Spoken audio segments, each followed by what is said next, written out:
Hey guys, what's up? Today Albert and I want to talk about the origin of skateboarding.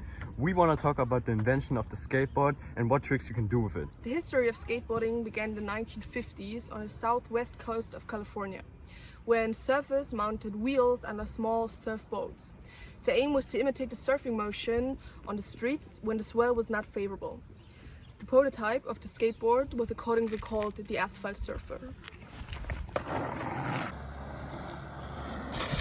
The asphalt surfer was flatter, narrower and shorter than later skateboards. Also, the riding possibilities were limited.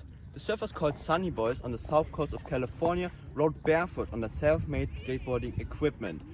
In the early 1960s, skateboarding became a sport in its own right, and 4 years later, industrial skateboarding production began. The first skateboard magazines appeared in 1965. And the first international skateboard championships were held in Anaheim, which is in California. The first disciplines were slalom and freestyle, later downhill, high jump and long jump were added. To make the competitions more attractive, courses with slopes and curves were used. Skating was forbidden in many cities, public streets, paths and squares. Therefore, skaters had to look to other places to skate without problems. For example, old swimming pools with rounded side walls were used. This created a new track, the vertical. With enough momentum and courage, it was possible to skate up to the very top. At the beginning of the 1980s, skateboarding disappeared abruptly. Skate parks closed, the production for boards was discontinued, and skateboard magazines no longer appeared as the new trend of roller skating became a strong competition. However, individual skateboard freaks did not let themselves be influenced by the trend. They continued to publish magazines, held competitions, and invented even more tricks. For these skaters, it was not about being dependent on artificial facilities such as halfpipes, but about using steps, slopes, benches and railings and applying the tricks there. They basically took elements from vertical skating and transferred them over to the street. This gave rise to street skating, from which another competitive discipline developed, the street style. The halfpipe and street skating were triggers for a second boom in the mid-1980s. The two new disciplines were joined by another, the mini ramp, which brought with it numerous new tricks. And speaking of mini ramps, the most revolutionary trick, the ollie, was done for the first time on a ramp by Alan Gelfand. Later on, Rodney Mullen, the father and inventor of most of the skateboard tricks that we know of today, would go on and develop the first ever flat ground ollie. He also went on to develop the BS, or the backside 180, the heel flip, the kick flip and the FS, the frontside 180. He would then go on and develop another 210 new tricks that would revolutionize skateboarding as we know it today.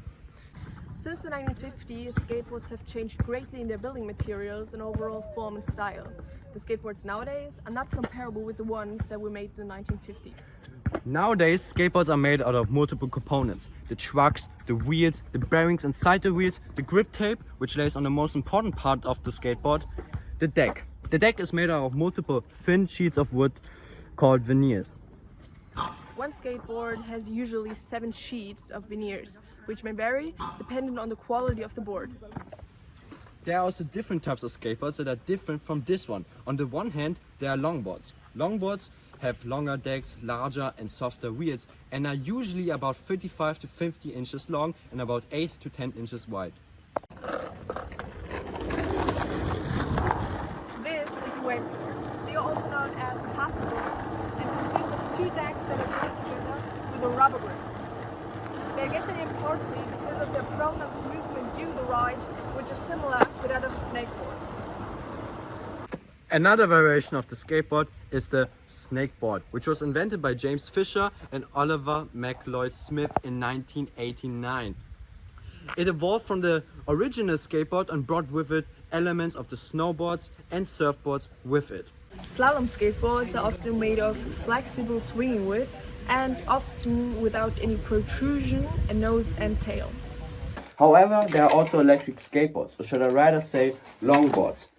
On these longboards there's usually a charger, 1 or 2 motors and maybe even 1 or 2 footrests, like on this off-road electric longboard. Then there are also hoverboards. This is a recreational vehicle that resembles a skateboard in size and shape. The term originally comes from science fiction films.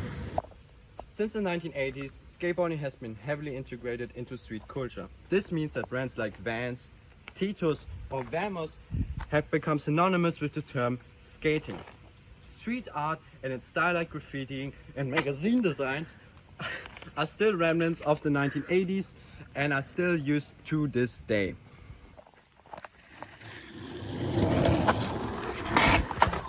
Oh my god, Paulina, are you alright? Skateboarding has a long history and is more than just a sport. It is also a culture that has its own unique style. Skaters often have a casual and relaxed look that is influenced by street culture and music. Here are some typical elements of skater style. Firstly, skate shoes. Skaters often wear special skateboarding shoes that are made and designed for the sport. These shoes are usually flat and have better profile for much better boarding control. Brands like Vans or Nike SB are especially favorable amongst most of the professional skaters, but many other brands like for example Fila or New Balance can be used amongst hobby skateboarders. The second element of skater style are baggy jeans or trousers. Loose-fitting trousers or jeans are a common sight among skaters. They offer freedom of movement and allow the skater to be comfortable on the skateboard. They are also often a little worn or have some holes, which gives the style a casual look. Now, graphic t-shirts and hoodies. Skaters like to wear t-shirts and hoodies with eye-catching logos of their favorite skate brands. These garments often represent their personality or their interests, like mine does. A beanie or baseball cap is a popular accessory among skaters. They not only protect you from the sun or cool weather, but also add a casual touch to your outfit. Skaters often wear accessories related to skateboarding, for example bracelets, necklaces, backpack prints, or they just use stickers. Skateboarding is still today very popular, especially under teenagers and young adults. It is so popular that since the Tokyo World Olympics that there has been a separate discipline for skateboarding. Bye bye guys! If you liked the video, leave a like, a follow and a comment down below.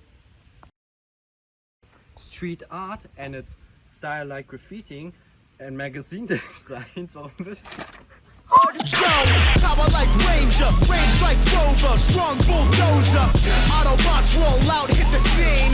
Fresh wax on the paint, it's clean. Hold the gang, light up the tires. The JC's popping and spitting out fire. Never retire, stare and admire. My drip don't expire. Oh my god, that is fire.